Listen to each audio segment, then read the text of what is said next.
Hello dear students, JEE CUP यानी कि UP polytechnic का एप्लीकेशन फॉर्म का डेट एक्सटेंड कर दिया जा चुका है एंड इसी के साथ आपका एग्ज़ाम डेट भी एक्सटेंड होगा।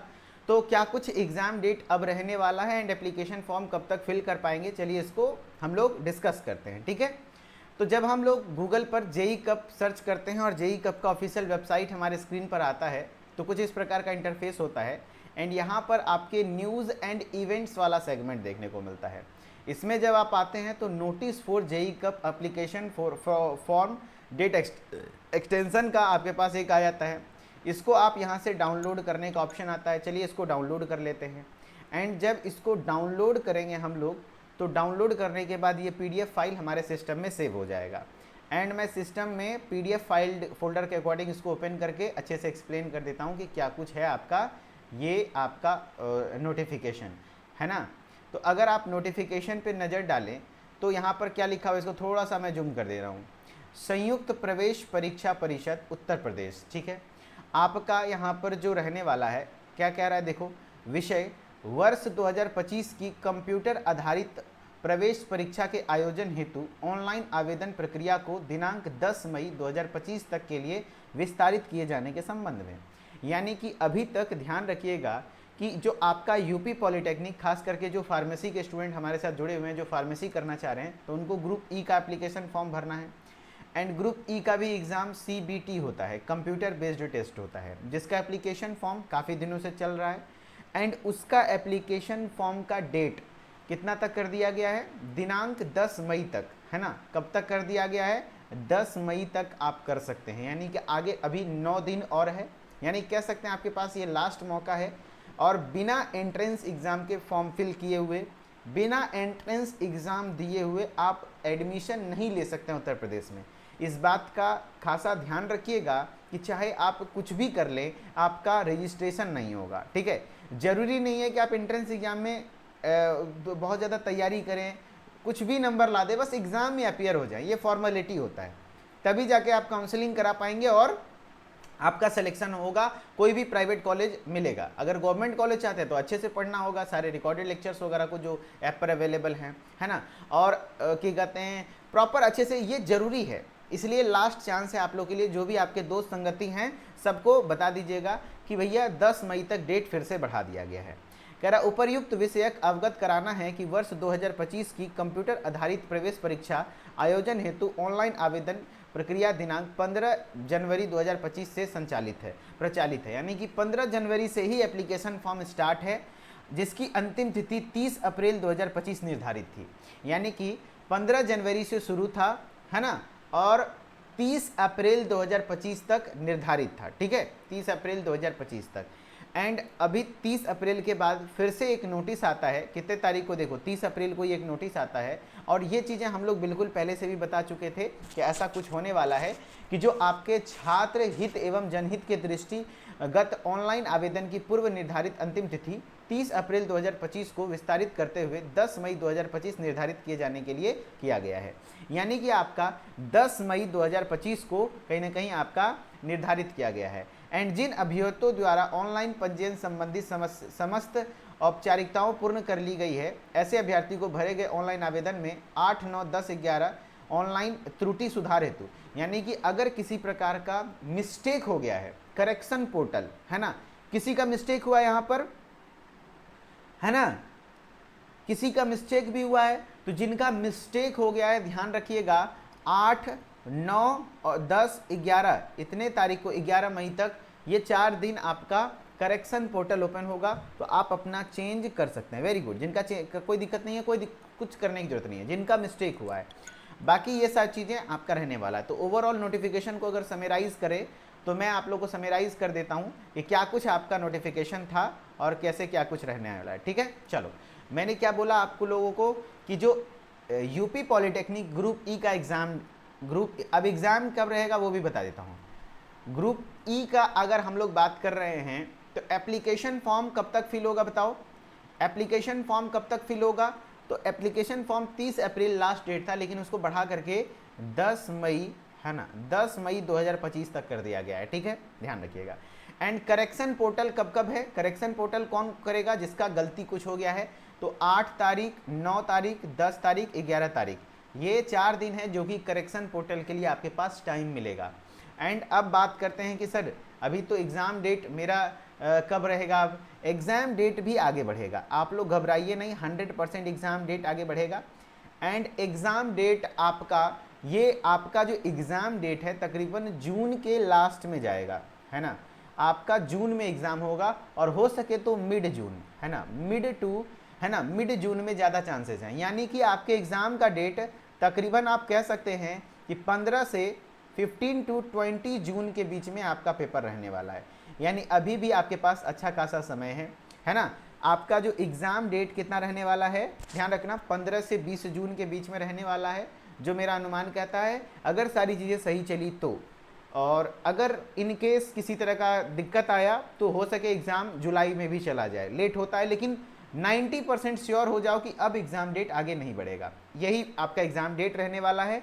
एंड अगर तैयारी की बात करें कि तैयारी करने के लिए कितना दिन टाइम बचा हुआ है, तो आपके पास पूरा मई बचा हुआ है एंड जून में भी तकरीबन 15 से 20 दिन। यानी कि आपके पास ओवरऑल मैं मानता हूं कि 45 डेज सीधे सीधे बचे हुए हैं। कितने बचे हुए हैं सभी लोग बताओ, कमेंट में बताओ कितने दिन बचे हुए हैं। तो मिनिमम 45 डेज आपके पास सीधा सीधा बचा हुआ है। एंड 45 दिन सफिशियंट होता है दोस्त। अभी भी अगर आप जो भी पढ़े हैं ठीक है, आप सारे रिकॉर्डेड लेक्चर जो भी ऐप पर अवेलेबल हैं सबको चाट जाइए। यकीन मानिए आपके क्वेश्चन पेपर जो होते हैं उसमें से 60 टू 70% बस लाना है आपको, उसी से स्कोर हो जाएगा। अगर आपका पेपर, मेरे दोस्त, अगर आपका पेपर मान लो कितने नंबर का होता है पता है ना आप लोग को, आपका पेपर कितने नंबर का होता है बताओ। तो अगर आपका पेपर, मैं यहाँ एग्जाम डेट को मिटा रहा हूँ, ध्यान से सुनना, अगर आपका पेपर आप लोग को पता होगा कि कितने नंबर का होता है, टोटल 100 क्वेश्चन आते हैं एंड 400 नंबर का होता है, ठीक है। तो 400 में आपको मैं 400 लाने नहीं बोल रहा हूँ, समझिए बात को। अगर आप 400 में 250 प्लस कर जाते हो तो सरकारी कॉलेज मिल जाएगा। 250 प्लस, समझ रहे हो, 250 प्लस करना है। और बायोलॉजी में तो नॉट अ सिंगल क्वेश्चन, आप यही जान लो कि 50 क्वेश्चन बायोलॉजी के आते हैं, तो बायोलॉजी में आप 50 में 45 प्लस सही करोगे अगर सारे लेक्चर आप अटेंड कर लिए जूलॉजी बॉटनी के, तो है ना। एंड फिजिक्स में आपको ज़्यादा टारगेट नहीं रखना है। फिजिक्स में आपको कितना टारगेट रखना है, कम से कम 15 क्वेश्चन, मिनिमम 15 क्वेश्चन 25 गो में, है ना। केमिस्ट्री में 15, अरे देखो जो हार्ड न्यूमेरिकल है उसको छोड़ दीजिएगा फिर भी सिलेक्शन हो जाएगा। 40 इधर नीट वाला क्राइटेरिया नहीं है। नीट में है क्या, हार्ड इसलिए हो जाता है क्योंकि 720 में से वहाँ 650 पे सिलेक्शन नहीं हो रहा। यहाँ पे ऐसा नहीं है, यहाँ पे ऐसा नहीं है। यहाँ पे है कि आप अगर जो 400 में से 250 260 तक ले आओगे तो आराम से सेफ हो आप, है ना। तो यहाँ पर क्या हो जाएगा, अगर मान लीजिए कि 45 क्वेश्चन में कम से कम 40 क्वेश्चन भी सही कर लेते हैं इधर, एंड 15 भी सही कर लेते हैं तो 30 हो गया, 40 30 70, एंड 70 क्वेश्चन अगर आपका सही होता है तो 70 चौक कितना होता है पता है, 7 चौक 28, 280 नंबर। 280 नंबर पे आप सीधा, मैं आपको गवर्नमेंट कॉलेज में मिलूंगा, सीधा आप गवर्नमेंट कॉलेज जाओगे 280 नंबर पे और गवर्नमेंट कॉलेज जाओगे। अगर इनकेस किसी तरह का दिक्कत आता है, हो सकता है भाई, हाँ हो सकता है, तो भैया कोई दिक्कत नहीं है। मान लो कि फिजिक्स में गड़बड़ हो गया, 10 को सही हुआ, कोई बात नहीं, थोड़ा कम नंबर हो जाएगा, नो डाउट, फिर भी 260 आ रहा है तो मैनेज हो जाएगा। तो टारगेट ऐसे रखना होगा। एंड बहाने बनाओगे तो बहाने का कोई मतलब नहीं है, है ना। यही समय है। तो मैं अंतिम में एक बार यही कहना चाहूँगा कि भाई देखो, आप लोगों के पास टाइम है, अभी फ़िलहाल 45 डेज़ का टाइम है ना। अभी आप 45 दिन के टाइम को अच्छे से यूटिलाइज करिए एंड प्रॉपर पढ़ने का प्लान बनाइए। अब जैसे पढ़े थे, अब प्रॉपर आप टाइम दीजिए अपने स्टडी में। कितने घंटे किसको देना है वो मैं बता दे रहा हूँ। देखो, आपको स्टडी के लिए प्रॉपर आपके पास 45 डेज़ का प्लान है। 45 डेज़ अगर मैं प्लान की बात कर रहा हूँ तो 45 डेज़ प्लान में अगर मैं बात करूँ तो 45 डेज़ में ध्यान रखना, आप लोगों को जो सबसे ज़्यादा टाइम देना है वो एक्चुअली बायोलॉजी पे देना है, क्योंकि वो आपका स्कोर बढ़ाता है, ठीक है, ध्यान रखना। तो बायोलॉजी में भी ऐसा नहीं कि सिर्फ बायोलॉजी, जूलॉजी के लिए अलग टाइम दो एंड बॉटनी के लिए अलग टाइम दो, ठीक है। बॉटनी के लिए अलग टाइम दो, जूलॉजी के लिए अलग टाइम, बॉटनी के लिए अलग टाइम। उसके बाद आपको मैं बता दे रहा हूँ कि फिजिक्स, है ना, एंड उसके बाद केमिस्ट्री। और फिजिक्स केमिस्ट्री का भी कुछ राज बताऊँगा, ध्यान से सुनना। देखो, मेरा भी फिजिक्स वीक था लेकिन मैं भी गवर्नमेंट कॉलेज सेलेक्ट हुआ ना, तो जरूरी नहीं है, यहाँ पर वैसा रिक्वायरमेंट ही नहीं है। अगर मेरा फिजिक्स अच्छा होता तो मैं नीट में होता, डॉक्टर बन गया होता अभी तक, है कि नहीं? तो मेरा नहीं हो पाया था। जूलॉजी की बात कर रहा हूँ मैं, तो जूलॉजी में तकरीबन आपको 2 घंटे स्पेशल जूलॉजी के लिए देना है। कितने घंटे देना है बताओ?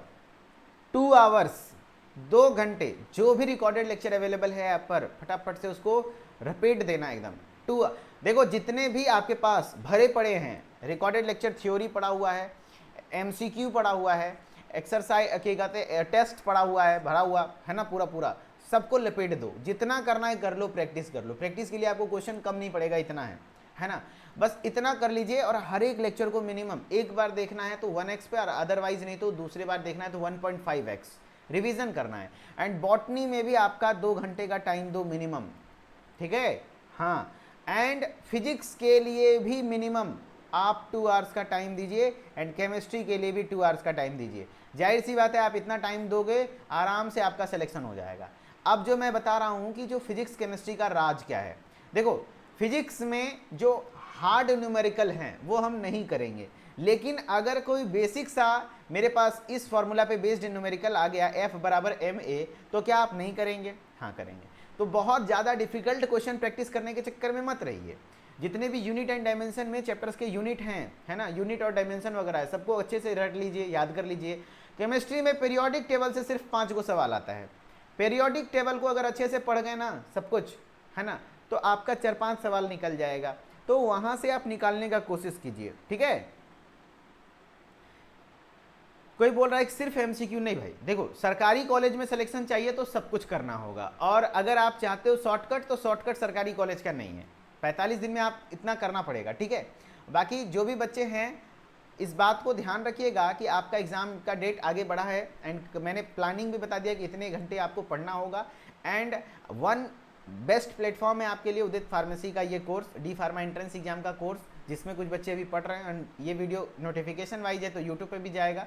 तो उदित फार्मेसी के ऐप को आप डाउनलोड कर लीजिएगा, और अगर चाहते हैं एंट्रेंस एग्जाम के कोर्स में जुड़ना तो जुड़ करके वहाँ पे मेनली आपको रिकॉर्डेड लेक्चर से पढ़ना होगा। हाँ, लाइव टीचर आते हैं गाइड करने के लिए, जैसे मैं अभी भी ऐप पर लाइव हूँ, है ना, तो आप वहाँ से अपना तैयारी कर सकते हैं। एंड कोई दिक्कत हो तो एक नंबर लिख देता हूँ, इस नंबर पर कॉल कर लीजिएगा, ठीक है? हेल्पलाइन नंबर है, इस पे कोर्स के रिलेटेड इंक्वायरी 92-193-03100 है, ठीक है? चलो ओके।